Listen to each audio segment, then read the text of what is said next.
Bonjour Claire. Bonjour Anne. Écoute, je suis super contente que tu sois là. Alors cette vidéo est pour remercier Claire. Voilà, vous avez peut-être suivi les petits épisodes où Claire a fait son retour de lecture de mon livre Authentique. Et c'est pour la remercier parce que c'est un super cadeau qu'elle m'a fait. Et j'espère qu'elle vous a fait aussi. Parce que voilà, il faut savoir que Claire... alors d'abord c'était spontanément qu'elle m'a proposé. Tout à fait. C'est moi qui ai proposé. Ce genre de truc qu'on me propose jamais, hein. Donc si ça vous prend, n'hésitez pas. Et donc j'ai pris, hein, évidemment. Et ces petites vidéos, voilà. Alors, faut savoir que Claire, quand même, c'est quand même une prouesse, parce que Claire, ça fait longtemps que je la connais, et depuis 2 ans, elle a commencé un travail en gestion du stress relationnel, sur l'hypersensibilité émotionnelle, voilà, et tout ça dont je vous parlerai tout à l'heure.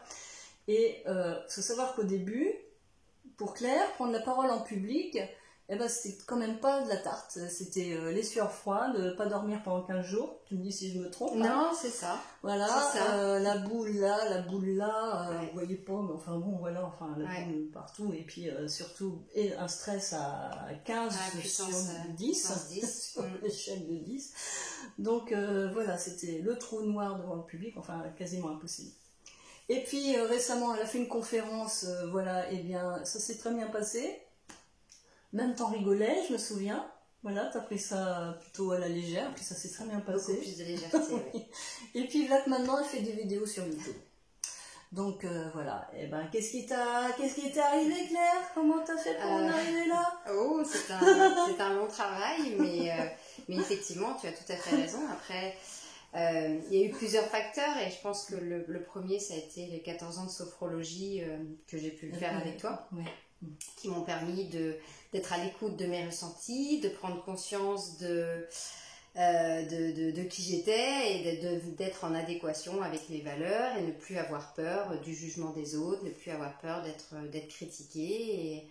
Et quand on arrive à passer tous ces caps-là, c'est vrai qu'on est plus à l'aise du coup pour entreprendre des choses. Donc je dirais que 14 ans de sophrologie, ça m'a beaucoup aidée. Et puis effectivement, tout le travail qu'on peut faire aussi sur la gestion du stress qui permet de décortiquer toutes les situations de stress, savoir d'où elles viennent, quelles sont nos croyances limitantes, d'où viennent nos peurs. Et voilà, c'est tout ce travail qui me permet aujourd'hui de m'exprimer devant une caméra, alors qu'il y a encore quelques années, j'en étais complètement incapable. Et dis donc, 14 ans de sophro, c'est beaucoup, c'est pas beaucoup, c'est quoi? Ça peut paraître long, mais le travail sur soi, de toute façon, ça prend du temps, on va pas se mentir, hein. C'est pas des solutions miracles, ça prend du temps. Par contre, on voit les résultats, on voit les progrès au fur et à mesure qu'on avance. Donc ça motive à continuer. Et moi, les 14 ans, je les ai pas vus passer, en fait. Il y a eu beaucoup de changements dans ma vie ces dernières années et que je ne regrette absolument pas parce que voilà, ils étaient nécessaires. Et la sophrologie m'a beaucoup aidée à prendre ces décisions, à prendre des décisions qui me paraissaient justes. Voilà. Et ce qui n'était pas forcément le cas avant, c'était plus des décisions pour plaire à d'autres. Et là, j'ai pris des décisions qui, pas forcément faciles, mais qui étaient justes pour moi. Et voilà, et le travail continue, hein. Je continue à faire de la sophrologie, de la gestion du stress, donc, et j'en suis très contente. Motivée alors. Motivée. Et à propos de motivation, Anne, dis-moi, qu'est-ce qui t'a motivée, toi, à écrire ce livre authentique? Ouh là là, alors tu parlais de justesse, tu sais, faire les choses en justesse pour soi et tout.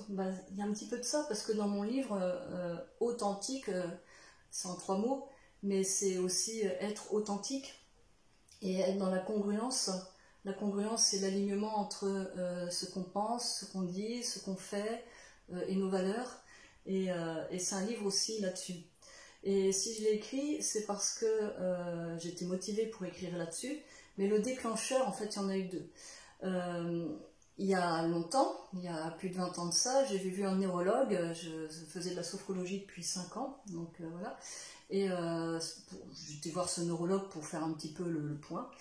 Il ne me connaissait pas et au bout d'un quart d'heure d'entretien, il était stupéfait et il m'a dit si vous pouviez écrire un bouquin sur votre expérience, ça serait super parce que nous on est un peu perdus par rapport au syndrome de Gilles de la Tourette et même avec les médicaments, voilà, on balbutie un peu, les opérations on commence Et on n'obtient pas les mêmes résultats que ce que vous avez obtenu simplement au bout de 5 ans de sophro.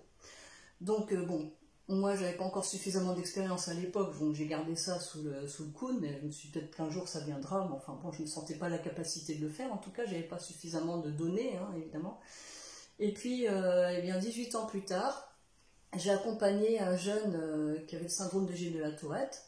Alors, j'en accompagne jamais. Je sais pas pourquoi, j'ai pas de demande, et peut-être que c'est tant mieux, c'est mieux pour ça, que c'est mieux comme ça. Hein. Sans doute que je suis pas la mieux placée non plus pour les accompagner, je ne sais pas.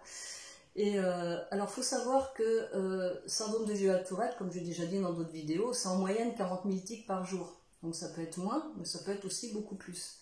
Voilà. Et moi, j'étais arrivée à 500 tics par jour. Voilà. Grosso modo, en fait, j'étais à 2% de tics, quoi. Enfin même pas, hein, c'est vraiment minime.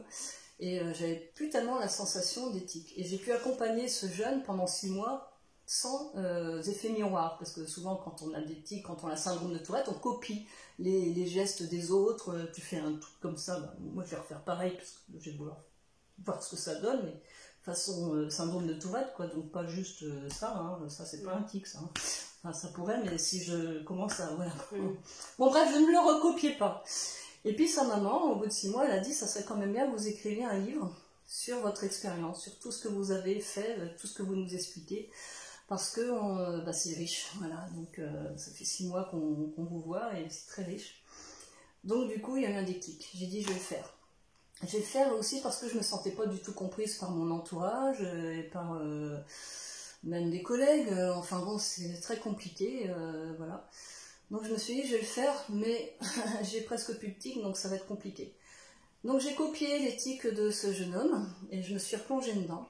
Comme un alcoolique abstinent se remettrait à boire pour pouvoir écrire ses symptômes, c'est ce que j'ai fait. Donc je me suis replongée dedans, et je suis repartie avec 30 000 tics par jour. Donc je suis repartie à 90% de tics. Pendant 2 ans et demi. Voilà, pendant 2 ans et demi, je me suis replongée dedans. J'écrivais à la main. Oui, c'est un très gros risque. C'est un peu kamikaze. Je l'écris dans Authentique d'ailleurs à un moment donné.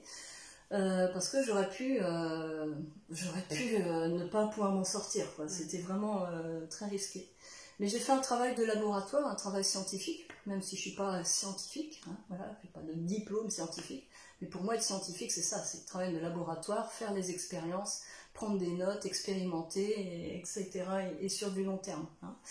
Donc c'est ce que j'ai fait, et pendant 2 ans et demi, bah, j'ai écrit ce livre. J'ai pas beaucoup dormi non plus, parce que évidemment c'était un vrai cube là-dedans dans ma tête pour agencer ce bouquin pour qu'il soit cohérent et enfin qu'il y ait tout ce qui est dedans. Voilà.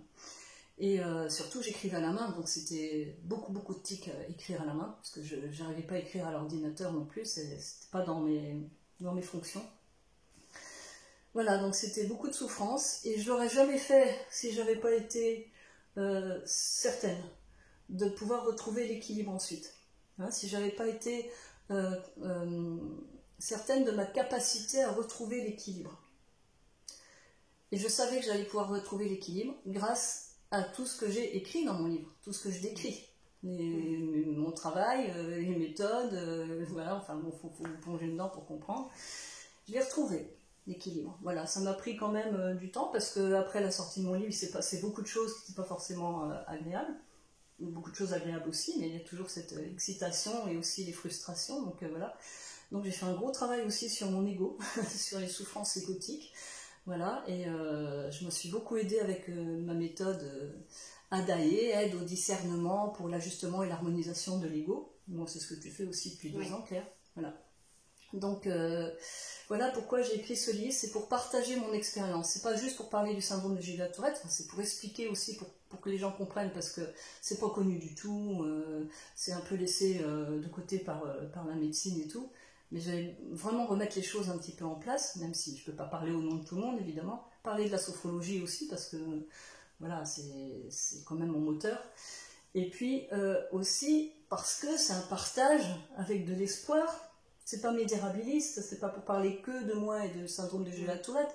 C'est à travers mon expérience et mon témoignage, montrer que moi c'est des tics, mais vous ça peut être des douleurs, ça peut être d'autres souffrances, ça peut être un tas de choses, des comportements complètement inappropriées, j'en sais rien, enfin toutes les souffrances que vous pouvez avoir.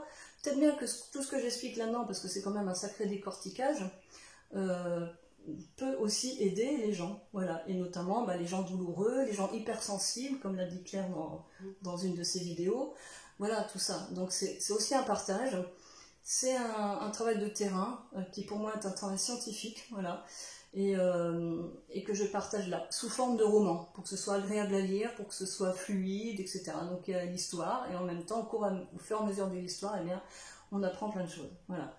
Et moi je me suis mise en danger. Je m'en suis sortie et maintenant je suis bien, je suis descendue à 5% de tic à peu près, quoi, voilà. Donc grâce au travail que je décris dans mes bouquins. Voilà, voilà. Bon, merci Anne, mais on comprend pourquoi ce livre te tient à cœur. Ouais. Que ça a été et la motivation qu'il y avait derrière, pour partager vraiment, pas que pour moi, c'est vraiment pour moi. Voilà, pour dire les choses aussi, et aussi pour partager. En fait, ce livre, il s'appelle Authentique, mais j'aurais pu l'appeler Bougez-vous le cul. C'est assez à la mode, les titres un peu percutants comme ça, vous savez, c'est peut-être qui secouent un petit peu, quoi, voilà. Et bon, voilà, si ça peut donner, déclencher des choses, donner l'envol, donner l'inspiration, pour voir que c'est possible. Il y a des choses qui sont possibles. On n'est pas enfermé dans nos schémas. C'est une maladie génétique, incurable apparemment. À part voilà, et on peut quand même faire quelque chose, c'est pas immuable et c'est pas voilà, on peut faire quelque chose, voilà. On voit bien, on peut faire quelque chose avec son mental, voilà, le fameux mental, ouais, parce qu'on dit toujours faut laisser le mental, faut lâcher le mental, etc. Mais moi je suis désolée, moi mon mental c'est un allié. Alors moi j'ai appris avec la sophro et puis tout ça, et puis toutes les autres techniques, hein, mais surtout la sophro quand même, à me servir de mon mental. On ne peut pas être à l'écoute de son corps, de ses émotions et tout ça si le mental n'est pas présent, hein. On est un tout, le mental, le corps, l'émotionnel, tout ça c'est un tout. Enfin voilà, je peux pas décrire exactement ce que c'est que le mental. Par contre l'intellect, je m'en sers quand il faut, voilà. Oui. L'intellect est à mon service, mais je ne suis pas au service de mon intellect. C'est ça, tu différencies intellect et mental. Ah bah oui. L'intellect, la réflexion, la cogitation, le ressassement, tout ça, voilà, c'est en plus, et ça peut être au service, voilà, ou pas du tout au service. Et du coup, moi, l'intellect, il est à mon service. Voilà. Mais le mental, j'en ai besoin. J'en ai fait un allié. C'est pas un ennemi, le mental. On peut s'en servir correctement. Ça s'apprend. Voilà, écoutez... C'est ça, faut juste bien conditionner, quoi. C'est ça. Il faut l'apprivoiser et apprendre à le comprendre. C'est un tout. On apprend à comprendre nos fonctionnements. Tout à fait. Et toi, tu témoignes de ça aussi. Ah oui, tout à fait. Ton livre est très riche par rapport à ça. Ouais, tout à fait. Voilà. Et oui. Non, vas-y. Non, vas-y. Et toi, par rapport au stress, parce que dans ce livre, tu dis que ça parle beaucoup du stress et que ça t'avait beaucoup marqué, justement. Et là, tu fais un travail en gestion du stress. Où t'en es, toi, par rapport à ton stress et tout ça? Travailler sur l'ego, ça a été très, très bénéfique, et c'est toujours très bénéfique d'ailleurs pour moi, de comprendre. Après, je ne vais pas redire tout ce que j'ai dit dans les petites vidéos, mais oui, savoir comprendre d'où viennent ces stress, les analyser pour aller voir ce qui se cache en dessous, quoi. C'est super intéressant, c'est très enrichissant, et moi j'avance dans plein de niveaux, hein. C'est vrai que on a parlé de la prise de parole tout à l'heure qui était un stress pour moi. Là aujourd'hui je me lance dans l'entrepreneuriat, ce que j'aurais été incapable de faire il y a encore quelques années. Donc je sens qu'il y a des choses qui se débloquent, qui se mettent en place, et je suis super contente, parce que des choses que je ne soupçonnais pas et que je m'interdisais, que je ne pensais pas être capable de pouvoir faire.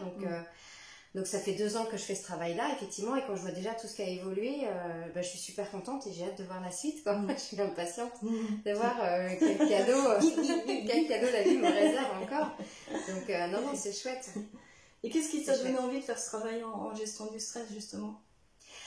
Tout ça, toutes mes peurs, toutes mes croyances, tous les rêves que j'avais, mais que j'avais pensé ne jamais pouvoir réaliser, en fait, et puis de voir les autres qui arrivaient et pas moi, je trouverais ça hyper frustrant. Donc je suis contente aujourd'hui de me dire, oui, finalement, les autres ne sont pas forcément meilleurs, mais moi aussi je peux y arriver, et je prendrai le temps qu'il me faudra, mais j'y arriverai aussi, donc c'est très satisfaisant. Voilà, c'est motivant. Et puis tu es bien aussi dans ta vie de femme aussi. Oui. Voilà. Oui, aussi. Voilà. C'est incroyable comme ça se ressent au niveau personnel. Les relations avec les autres ne sont plus du tout les mêmes. Avant, j'avais tendance à être un peu agressive parce que toujours l'impression d'être un peu... de pas être juste en fait. Et donc je me faisais facilement déstabiliser. Ça se manifestait par de l'agressivité. Aujourd'hui, je relativise complètement les situations. Je les prends plus pour moi et les relations avec les autres se sont nettement améliorées, bien sûr, tout à fait. Et ça, c'est en partie aussi grâce, enfin, tu me dis si je me trompe, grâce au travail que tu as fait avec, en gestion du stress avec Adaï, quoi, en fait.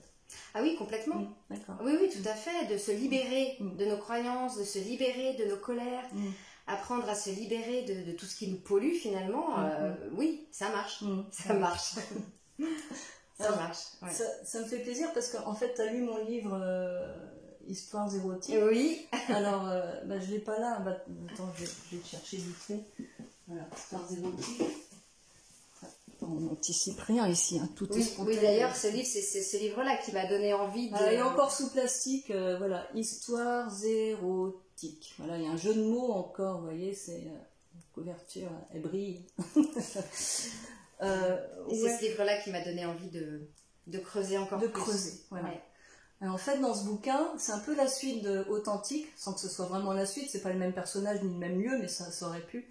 Et en fait, dans ce livre, je parle du procédé que j'ai mis en place, après toutes ces 20 ans de recherche sur mon syndrome et puis des méthodes que j'ai étudiées, pour en tirer un peu l'essentiel de tout ça, pour créer un procédé en fait qui est tout simple. Mais il faut y arriver, il y a toute une démarche, évidemment, ça se fait pas comme ça. Et en fait, dans ce bouquin, eh bien, à travers un roman, avec les personnages qui sont là, eh bien, je vous offre ce procédé, voilà, pour vous faire pour vous-même, évidemment. Voilà. Et en fait, ça se passe dans un atelier d'écriture érotique, voilà, parce que en fait, ça commence avec une dépendance affective, donc voilà. Et j'avais envie aussi de parler de la sexualité, de remettre un petit peu les choses, les points sur les i par rapport à ça, si on peut dire. Donc c'est un livre un peu coquin, on rigole beaucoup, on s'amuse, voilà. Vous pouvez aussi faire les exercices si vous voulez. Et puis en alternant, eh bien, il y a ce travail sur l'ego en fait, parce que Adaé, que j'explique là dans ce livre Histoires érotiques, eh bien c'est aide au discernement pour l'ajustement et l'harmonisation de l'ego, parce qu'en fait, moi j'ai compris aussi dans mon travail que le dénominateur commun de tous mes problèmes, en fait, c'était l'ego. Je vous apprends rien, hein. Les souffrances égotiques, les blessures narcissiques. Mais comment on travaille là-dessus? Justement, c'est les déclics que j'ai eus, voilà, et qui ont fait que tout d'un coup, ce procédé s'est manifesté à moi, à partir de choses simples qui existent déjà, mais que j'ai remanié, remanipulé pour, de façon voilà, à ce que ça soit aussi accessible pour tout le monde. Et en fait, c'est la partie de mon travail, en fait, il y a le authentique qui est la partie plus physiologique, philosophique aussi, technique, neurologique, humaniste aussi, parce qu'on parle aussi d'écoute et tout ça, de mon travail et du syndrome du jeu à Tourette et puis de tout ce dont je parle. Et puis ça, c'est plus la partie émotionnelle, la partie relationnelle, voilà.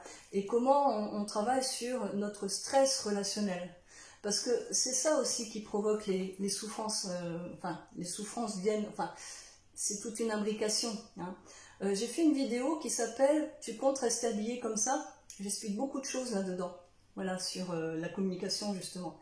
Je vous invite à aller la voir parce que c'est un bon préalable à ce livre justement.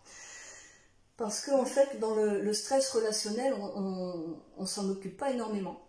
Voilà, et en fait, tout est dedans, voilà. Et si on a aussi des douleurs, des choses qui ne fonctionnent pas, on ne dort pas bien, etc., eh bien c'est souvent à cause de notre relation à l'autre. Et qu'est-ce qu'on en fait de cette relation? Voilà. Et si on ne travaille pas sur son ego, ses souffrances égotiques, le pourquoi du comment, voilà, en allant chercher vraiment profondément, en faisant vraiment un travail, on rentre dedans, quoi, hein, on ne se raconte pas d'histoire, on arrête de se raconter des histoires, c'est un travail d'honnêteté, de congruence. Eh bien on tourne en rond et puis ça recommence. Alors que là, avec ce procédé, on se libère vraiment. On se libère vraiment. Et à quoi ça mène? Au détachement. Et donc de plus en plus à l'humour dans la relation. Hein. C'est ça, on prend moins les choses à cœur. On prend moins les choses à cœur et on arrive vers de plus en plus d'humour. Voilà, d'humour et amour aussi, parce qu'il n'y a pas d'amour sans humour. Mais ce que je te propose, Anne, si tu es OK, c'est de refaire des petites vidéos. Je vais relire Histoires érotiques. Et si tu es OK, comme pour Authentique, on refera des petites vidéos pour expliquer les grands messages de ce livre. Waouh! C'est vrai, t'es OK pour faire ça? Écoute, maintenant j'y ai pris goût. Hein. C'est pas incroyable celle-là. Ah bah écoute, alors là, alors c'est pas préparé du tout ça, merci. Vous êtes témoin, hein, donc je te prends. Oui. Non, mais c'est spontané, ça me fait plaisir de le faire. Et puis moi, je crois dans tes livres, je crois dans le travail que tu fais. Donc si je peux t'aider à convaincre un maximum de personnes, allons-y. Écoute, t'as pas de délai, hein? Non, c'est la seule chose que je demande. Pas de délai. Pas de délai, ok. Bon, bah écoute, Claire, je te remercie beaucoup pour tout ça, pour ton témoignage. Et puis, voilà, c'est vraiment... t'es formidable. Merci à toi, Anne. Merci beaucoup. Ouais, et puis vous aussi, vous êtes formidable. Surtout si vous êtes resté au bout de cette vidéo jusqu'à la fin. On avait dit sinon, je sais pas autrement. Allez, à bientôt.